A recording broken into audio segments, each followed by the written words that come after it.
बिस्मिल्लाहिर्रहमानिर्रहीम। अच्छा, किसी भी सैयद की इज्जत करनी चाहिए है। ਅੱਜ ਵੀਡੀਓ ਇਸ ਟੌਪਿਕ ਦੇ ਉੱਤੇ ਆ। ਅੱਜ ਕੱਲ੍ਹ ਬਹੁਤ ਸਾਰੇ ਘਟੀਆ ਲੋਕ ਖੁਦ ਨੂੰ ਸੈयद ਕਹਿਲਵਾ ਕੇ ਲੋਕਾਂ ਤੋਂ ਇੱਜ਼ਤ ਕਮਾਉਣ ਦੀ ਕੋਸ਼ਿਸ਼ ਕਰਦੇ ਨੇ, ਹਾਲਾਂਕਿ ਉਹ ਸੈयद ਹੈ ਨਹੀਂ, ਲੇਕਿਨ ਬਸ ਝੂਠੀ ਇੱਜ਼ਤ ਦੇ ਖਾਤਰ ਉਹ ਕਰ ਰਹੇ ਨੇ। ਮਗਰ ਫਰਮਾਨੇ ਮਾਸੂਮ अलैहिस्सलाम ਇਹ ਵੀ ਹੈ ਕਿ ਅਗਰ ਕੋਈ ਖੁਦ ਨੂੰ ਸੈयद ਕਹੇ ਤੇ ਤੁਹਾਡੇ ਤੇ ਫਰਜ਼ ਹੈ ਕਿ ਉਹਦਾ ਇਹਤਰਾਮ ਕਰੋ।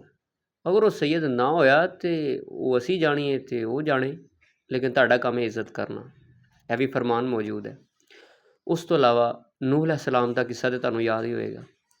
नूह अलैहिस्सलाम की गल सुन के सूअर कुत्ता तिया कश्ती विच सवार हो गए, मगर नूह अलैहिस्सलाम का बेटा तो बीवी कश्ती विच सवार ना होए, क्योंकि नूह अलैहिस्सलाम की नबूवत ते ईमान ही रखते सन।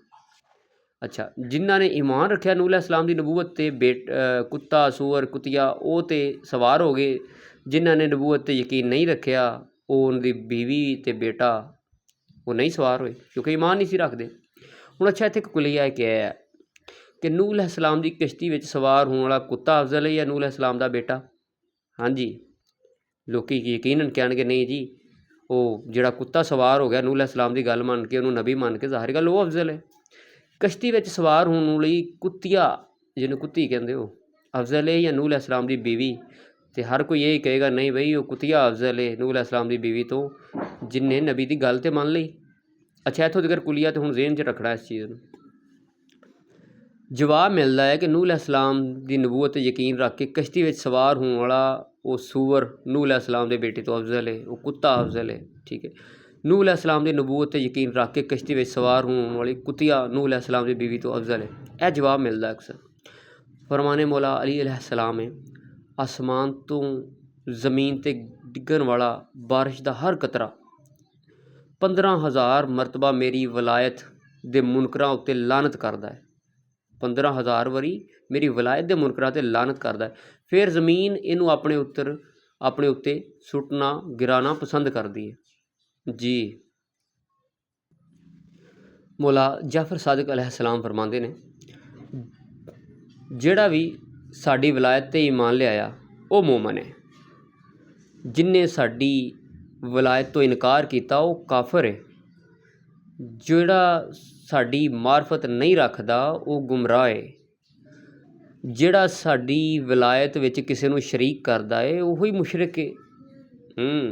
एक किताब का हवाला है तो बाकी यह फरमान बिल्कुल किताबां दे विच अगे पिछे भी चीज़ां हो जांदियां ने कुछ, तो बाकी हवाला है। मौला जाफर सादिक अलैहिस्सलाम दूसरी जगह फरमाते हैं, अगर कोई शख्स सैयद होवे लेकिन वलायत अली अलैहिस्सलाम नूं वाजिब ना समझदा होवे तो औलादे अली होना उनके किसी काम नहीं आएगा, उनका अंजाम नूह अलैहिस्सलाम के बेटे वर्गा होएगा। गल समझ आ गई? हुण मामला सारा हल हो गया, क्लियर है। अगर कोई किस तरह का भी होवे मगर वलायत अली ते यकीन रखता होवे, उनते वाजिब ते लाजम मानता होवे, उस इस सैयद तो किते अफजल है जो मौला अली अलैहिस्सलाम की वलायत का ज़ुबानी तौर पर भी ते अमली तौर पर भी इनकार करता होवे। ओहो, वलायत अली ते किसी दूसरे की वलायत नूं दुरुस्त मानता होवे। गल समझ आ गई? जिस तरह नूह अलैहिस्सलाम के बेटे ते सवार होने वाला कुत्ता अफजल हो गया नूह अलैहिस्सलाम के बेटे तो, समझ आई गल? इस तरह ही मौला अली की वलायत कायम रखने वाला, उहदे चलण वाला, उन्होंने अमली तौर पर अमल करने वाला वो सैयद तो अफजल हो जाएगा जिहड़ा मौला अली अलैहिस्सलाम की वलायत तो फिर गया।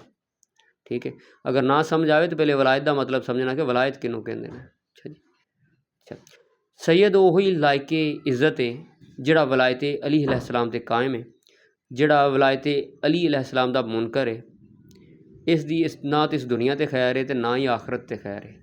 जिहड़ा हो के सैयद अपने प्यो दादे दे दीन नूं छड्ड गया, मौला अली अलैहिस्सलाम दी तरीक़ेकार नूं छड्ड गया, मौला जाफर सादिक अलैहिस्सलाम दे तरीक़ेकार नूं छड्ड गया, इत्थों तक मौला पहले इमाम तो लैके मौला हसन अस्करी बादशाह तक अपने सारिਆਂ नूं छड्ड गया, उन्होंने तरीक़ेकार नूं छड्ड गया, तो फिर वो किस इज्जत का तालब है बई?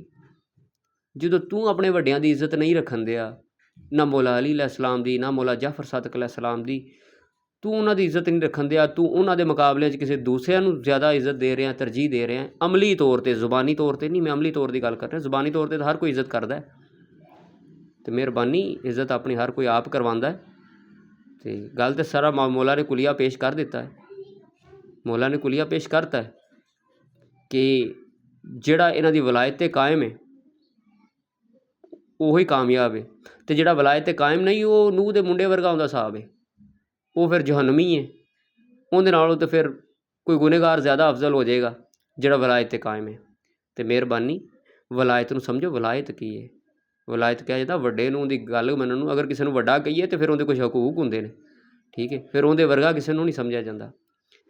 ਅਤੇ ਮੇਰੀ ਗੱਲ ਦਾ ਮਾਇੰਡ ਨਾ ਕਰਨਾ, ਵੈਸੇ ਮੌਲਾ ਦਾ ਫਰਮਾਨ ਹੈ, ਮੌਲਾ ਨੂੰ ਪੁੱਛਣਾ ਜਾ ਕੇ ਕਿ ਮੌਲਾ ਤੁਸੀਂ ਕੀ ਫਰਮਾਨ ਫਰਮਾਤਾ। ਮੈਂ ਤਾਂ ਸਿਰਫ ਪੜ੍ਹ ਕੇ ਸੁਣਾਇਆ ਤੁਹਾਨੂੰ, ਜੋ ਫਰਮਾਨ ਸੀ ਉਹ ਮੈਂ ਇਕੱਠੇ ਕਰਕੇ ਤੁਹਾਨੂੰ ਸੁਣਾ ਦਿੱਤੇ ਨੇ।